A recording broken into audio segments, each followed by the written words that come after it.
500 करोड़ से ज्यादा रुपए के हो रहे हैं, 500 करोड़ से ज्यादा रुपए के।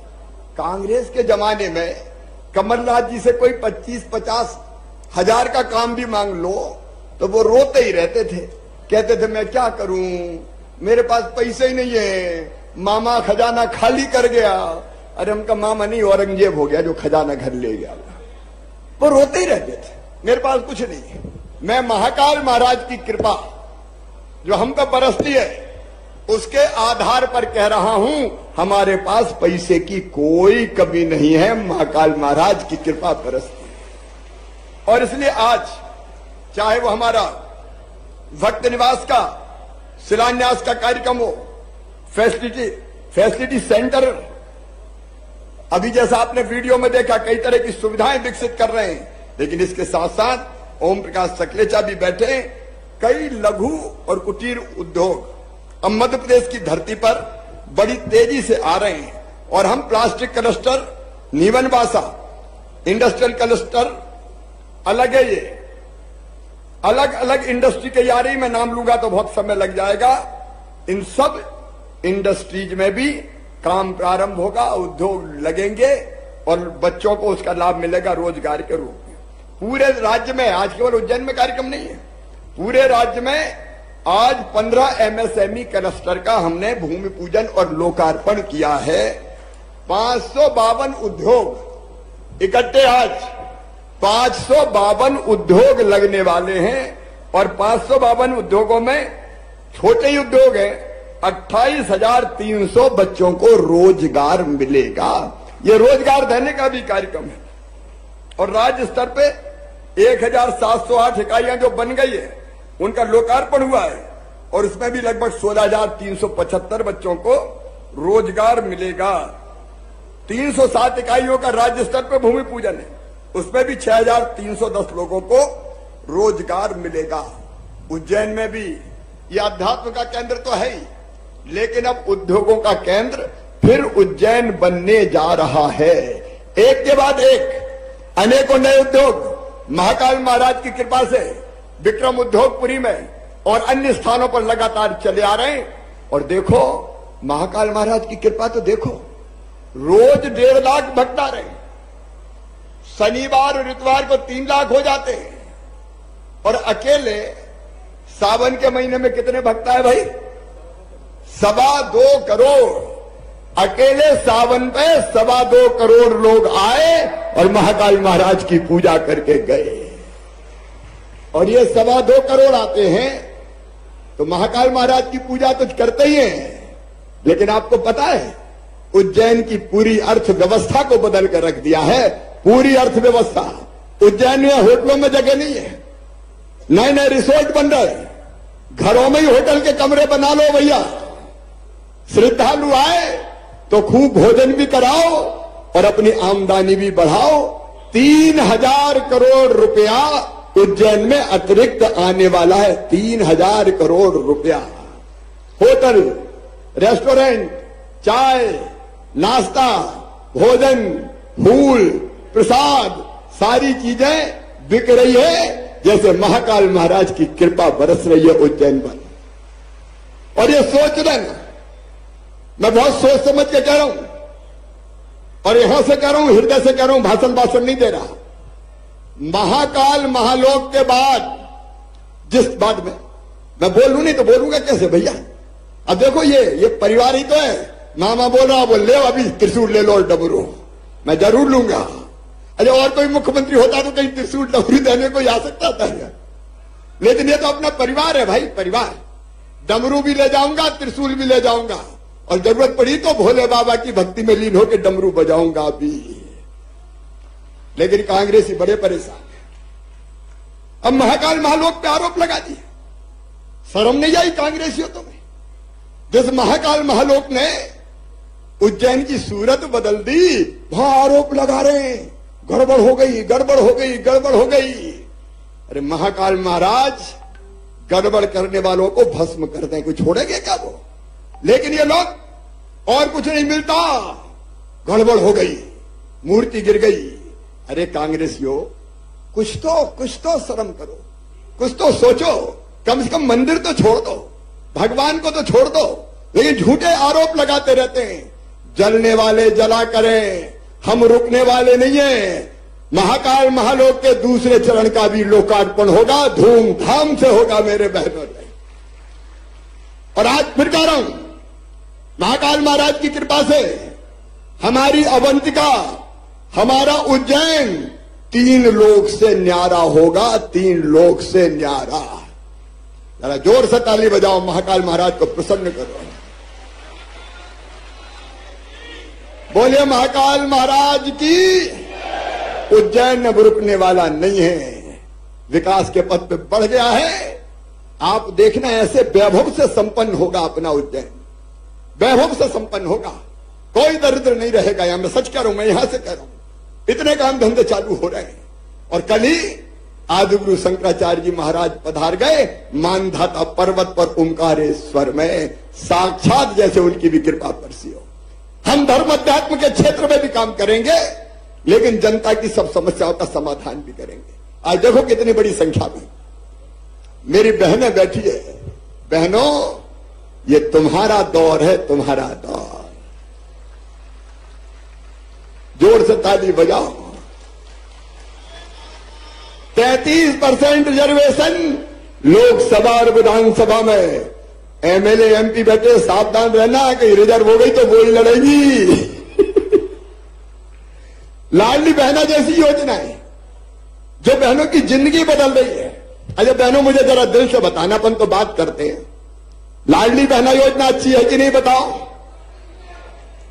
ये पैसा नहीं दिया मैंने, मेरी बहनाओं, तुम्हारा सम्मान तुम्हें दिया है, तुम्हारा मान तुम्हें दिया है। छोटी छोटी चीज के लिए क्यों मेरी बहना हाथ फैलाए? 1500 की जरूरत पड़ गई तो गरीब बहना को, निम्न मध्यम वर्गीय बहना को हाथ फैलाने पड़ते थे। बच्चों के कपड़े खरीदना है, स्कूल की किताबें चाहिए, कोई खिलौना चाहिए। अरे मुझे ऐसी ऐसी बहन मिली जिन्होंने कहा मामा हमने दुकान धंधा चालू कर दिया। मैंने कहा क्या कर दिया? तो एक बहन लगा रही है सब्जियों का ठेला। बोले अब तो मेरी रोज की आमदनी 100-150 रुपया हो गई। एक ने चाय की गुमटी खोली। एक बहन बोली मैंने बचा के सेकंड हैंड सिलाई की मशीन खरीद ली और अब सिलाई कर रही हूं और आमदनी बढ़ा रही हूं। ये केवल योजना नहीं है, ये आपकी जिंदगी बदलने का प्रयास है। और ध्यान रखना भैया, यहां रुकने वाला नहीं है। मैंने पहले ही कह दिया था, पैसे की जुगाड़ कर रहा हूं, जैसे जैसे होती जाएगी वैसे वैसे बढ़ाऊंगा। अब बढ़ा के कर दी 1250 रुपया हर महीना। मेरी बहनें भी बहुत है, कितना भाग्यशाली भाई हूं मैं। 1,32,00,000 बहनें मेरी, इसके बाद भी कहीं रह गई। कह रही एक बार और खोल दो, हम तो रह गए। मैंने कहा रहे क्यों गए? बोले हमें लगा वैसे वैसे ही भरवा रहा हूं, कुछ मिलना जुलना थोड़ी है। लेकिन मेरी जो बहनें छूट गई है उनको भी नहीं छोड़ूंगा। मेरे लिए बहन बहन है, बहन की कोई जाति नहीं, कोई धर्म नहीं, सब मेरी बहन है। उनकी जिंदगी बदले ये हमारी कोशिश है। और 1,32,00,000 बहनों के खाते में 1,000 रुपया महीना भी डालते तो लगभग 15,000 करोड़ आते हैं। अब तो 1250 हो गए तो 16,000 करोड़। और जैसे ही पैसे की जुगाड़ हुई 1250 से बढ़ा के करूंगा 1,500, फिर 1,500 से बढ़ा के करूंगा 1,750, फिर 1,750 से बढ़ा के करूंगा 2,000, फिर 2,000 से बढ़ा के करूंगा 2,250, 2,250 से बढ़ा के करूंगा 2,500, 2,500 से बढ़ा के करूंगा 2,750 और बाद में कितने करूंगा? जोर से बोलो, 3,000। ये कांग्रेस की नहीं, ये शिवराज की गारंटी है। जो कहा है वो करेंगे। और भाई चिंता मत करना, बहनें बड़ी दयालु है, ज्यादातर पैसा अपने काम आने वाले हैं। और मेरी बहनों, मैंने एक इंपैक्ट असेसमेंट करवाया कि इससे बहनों की जिंदगी में क्या परिवर्तन आया। तो मैं एक राज की बात बताऊं, कई बहनों ने, हमने सर्वे करवाया तो उन्होंने कहा कि हमारी जब से ये पैसे आ रहे हैं तो घर जरा पूछ पड़क बढ़ गई है, इज्जत बढ़ गई है घर। सासू भी, सासू मां भैया प्रेम से बोलती है, बहू कैसी हो, आ गए कि नहीं आए। और एक बहन ने कहा कि अब तो सासू मां कहती कि रोटी में घी चुपड़ के दो बहू को भी। और साहब भी जब बाहर से आते हैं तो उनका प्रेम भी थोड़ा बढ़ गया है। गुड्डू की मम्मी कैसी हो, कोई परेशानी तो नहीं है। देखिए पैसा परिवार को सशक्त करने के काम आएगा, ये कोई फ्री बांटने की चीज नहीं है। ये जो बुनियादी जरूरत है परिवार की, उस बुनियादी जरूरत को पूरा करने का अभियान है। मैं जानता हूं मेरी बहनाओं, तुम पैसा फालतू खर्चा नहीं करोगी, तुम पैसा सही काम में, घर की उन्नति में लगाओगी, बच्चों की पढ़ाई लिखाई में लगाओगी। परिवार संकट में आया तो पति देव की तरफ भी हाथ उठा के कहोगी चिंता मत करो, मैं तो हूं, ले जाओ पैसा। बहनें यही करने वाली है, परिवार सुखी होगा, आगे बढ़ेगा। अपने आप में दुनिया का सबसे बड़ा अभियान है ये, माता बहन बेटियों का सशक्तिकरण सबसे बड़ा अभियान। और बाकी चीजें भी आप देखें। देखो मैंने कहा परिवार है तो परिवार कैसा होता है, परिवार में हर एक बात की चिंता की जाती है। माता पिता अपने परिवार की मुखिया करते कि नहीं करते। अब परिवार की सरकार कैसी होती है, राशन फ्री गरीबों का परिवार की सरकार है। एक बात और सुन लेना ध्यान से, ये मेरा संकल्प है, जिनके पास रहने की जमीन का टुकड़ा नहीं है। कई जगह ऐसी हालत हो गई कि दादाजी थे, उनके 4 लड़के हुए, 4 बहू आ गई, फिर 4 के 4 और हो गए, अब उनकी बहू आ गई। तो कई घर ऐसे हैं कि जहां रहने की जगह नहीं बची। और जब ये बात मेरे ध्यान में आई तो हमने तय किया कि एक परिवार मतलब पति पत्नी और उसके बच्चे, अगर उनके पास रहने की जमीन नहीं है, छोटे से घर में कई लोग रह रहे हैं, तो उनके पट्टा देके जमीन का मालिक बनाएंगे, रहने की जमीन की व्यवस्था उनकी करेंगे। हमने चलाई है मुख्यमंत्री भू आवासीय अधिकार योजना। गांव में पट्टे वितरित होना शुरू हो गए। शहरों में 2 मॉडल पे काम करेंगे हम, क्योंकि शहर में जमीन की कमी है। हालांकि एक बात और बताऊं, माफियाओं से हमने 23,000 एकड़ जमीन छुड़ाई है। माफिया थे जो गड़बड़ करते थे, कब्जे, इस जमीन पे भी कब्जा कर रखा था, ये सभी पे भी कब्जा कर रखा था, हटा दिया कब्जा, और अब ये सारी चीजें बन रही है। एक तो वो जमीन जितनी हम छुड़ा रहे हैं, उस जमीन पे गरीबों के मकान बनाएंगे शहर में, और बाकी भी जो बरसों से रह रहे हैं उनको पट्टा देके मालिक बनाएंगे, और जिनके पास जमीन नहीं है तो अभी उपलब्ध करके मल्टी स्टोरी बना के रहने के कम से कम एक छोटे घर की व्यवस्था करेंगे। गांव में जमीन देंगे या मल्टी स्टोरी भी बनाएंगे, तो रहने की व्यवस्था हो जाए। तीसरी चीज हमारी होती है, तीसरी चीज सबसे जरूरी होती है, वो है बीमारी में इलाज।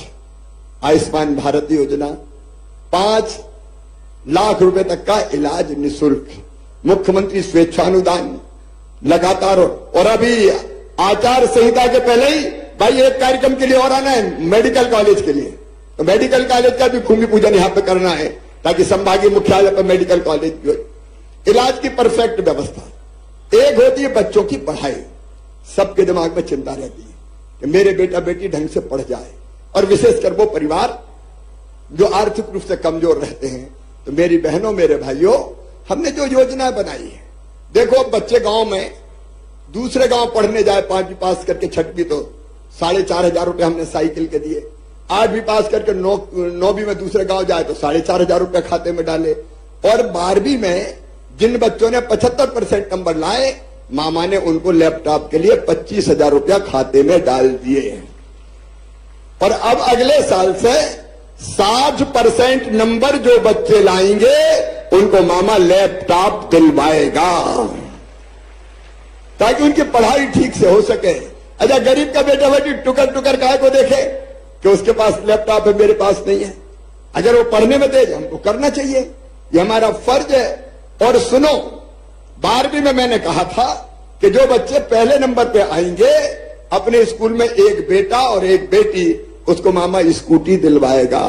हमने स्कूटी दे दी, जो पसंद में आई वो ही खरीदी। पर अगले बार 1 नहीं 3 बेटों को और 3 बेटियों को जो सबसे ज्यादा नंबर लाएंगे हम स्कूटी दिलवाएंगे। इससे क्या फायदा होगा? बच्चों में प्रतिस्पर्धा बढ़ेगी। स्कूटी लेना, अच्छा पढ़ो, स्कूटी लेना, अच्छा पढ़ो। और मम्मी पापा भी प्यार से कहेंगे बेटा पढ़ ले, मामा स्कूटी देगा।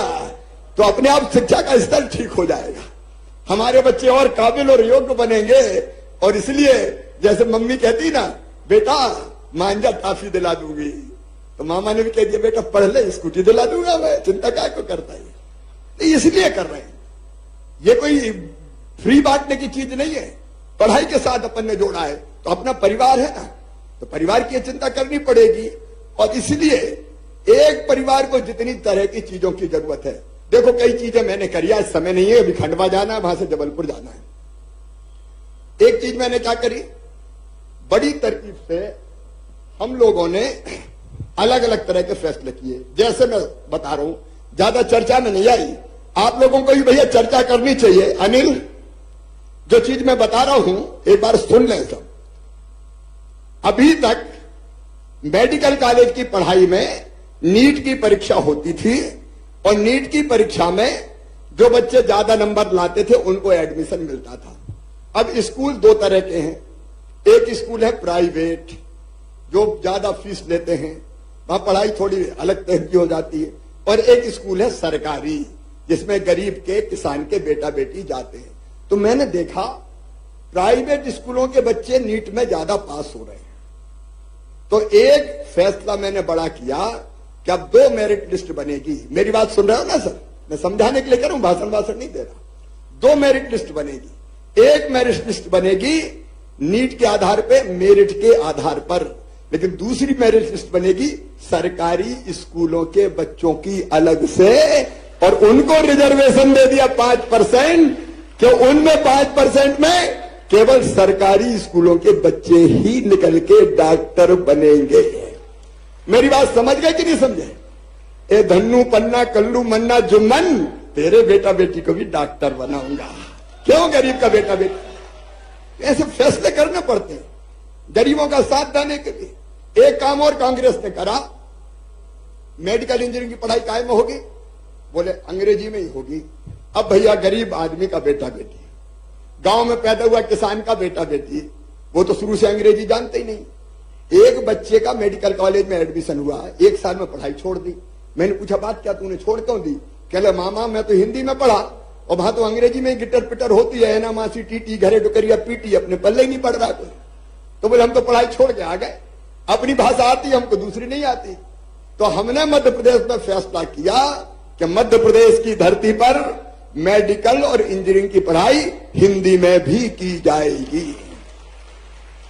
बोलो करना चाहिए कि नहीं? नहीं तो कहां जाएंगे हमारे बच्चे, बताओ। तो ऐसे बड़े बड़े फैसले अनेकों किए हैं, अनेकों बड़े बड़े फैसले किए जो हमारे बच्चों की जिंदगी बदल दे। आज रोजगार दिवस है, हमने एक योजना बनाई सीखो और कमाओ। यहां उद्योग आ रहे हैं, उनसे भी हमारा MOU हो रहा है कि हमारे उज्जैन में आने वाले उद्योगों में उज्जैन के बच्चों को काम सिखाओ। सीखो और कमाओ योजना। बच्चे काम सीखने जाएंगे तो काम सीखेंगे, और काम सीखने के दौरान उनको मामा 8,000 रुपया महीना देगा, 8,000 रुपया महीना।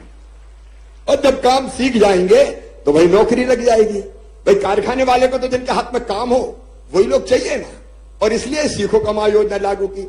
सरकारी नौकरियों में 1 लाख भर्तियां हमने करने के लक्ष्य को लगभग पूरा कर लिया। अगले साल फिर 1 लाख सरकारी नौकरियां निकाली जाएगी ताकि उनमें भी रोजगार मिलता रहे। और आज जो हमारा MSME विभाग ने जो प्रयास किया है कि हम लोन देके बच्चों के काम धंधे शुरू करवाएं, मैं चाहता हूं मेरे बेटा बेटियों तुम में से कई ऐसे निकले जो रोजगार मांगने वाले नहीं, रोजगार देने वाले बन जाए। इसके लिए मुख्यमंत्री उद्यम क्रांति जैसी योजना, जिसमें 50 लाख रुपए तक का लोन बैंक देगा बच्चों को, लेकिन बैंक मांगता गारंटी, गारंटी लाओ, गारंटी लाओ। अब गारंटी लायक होते तो तुम्हारे पास काय को आते। तो हमने तय किया है गारंटी बच्चों के मम्मी पापा नहीं देंगे। कौन देगा? अरे जोर से बताओ, कौन देगा? मामा देगा। सरकार से गारंटी दिलाएंगे, वो कहां से गारंटी लेके आएंगे? तो ऐसे हमारे बच्चे छोटे छोटे कारखाने लगाएं, छोटे बड़े काम शुरू करें। अरे धीरू भाई अंबानी भी तो 500 रुपये लेके आए थे बंबई, अब कहां से कहां पहुंच गए? तो बच्चे मेहनत करेंगे तो हमारे बच्चे भी आगे बढ़ेंगे। और इसीलिए हमारे महीने मनाते हैं रोजगार दिवस। आज भी केवल उज्जैन में नहीं, पूरे मध्य प्रदेश में रोजगार दिवस मना, कई जगह लोग बैठे हैं। और आज हम लगभग 3 लाख लोगों को रोजगार के लिए लोन उज्जैन से दिलवा रहे हैं, और पूरे मध्य प्रदेश के लिए, ताकि उनका काम धंधा फिर शुरू हो जाए। मेरे सभी बहनों और भाइयों, आप सब जानते हैं कि उज्जैन में भक्तों की संख्या बढ़ती जा रही है। यहां यूनिटी मॉल बनने वाला है 300 करोड़ रुपए की लागत से। यूनिटी मॉल में अपने स्व सहायता समूह के बनाए हुए सामान हम रखेंगे स्वदेशी, और उसकी ब्रांडिंग करेंगे, वो बिकेंगे तो माल बनाने वालों का फायदा उससे होगा। और बहुत जल्दी एक बहुत बड़े अन्य क्षेत्र का भी शुभारंभ शिलान्यास करने में उज्जैन आऊंगा, ताकि आने वाले भक्तों को ठीक भोजन की व्यवस्था हो सके। अन्य क्षेत्र, महाकाल महाराज की नगरी से कोई भूखा कैसे जा सकता है मेरे बहनों और भाइयों? कोई भूखा कैसे जा सकता है? और इसलिए हमारा जो काम है, भैया देखो मैं नेता वेता तो हूं नहीं, मन में एक ही साध है कि जब तक जान रहे अपने जनता की सेवा करता रहूं, उनकी जिंदगी बदलता रहूं।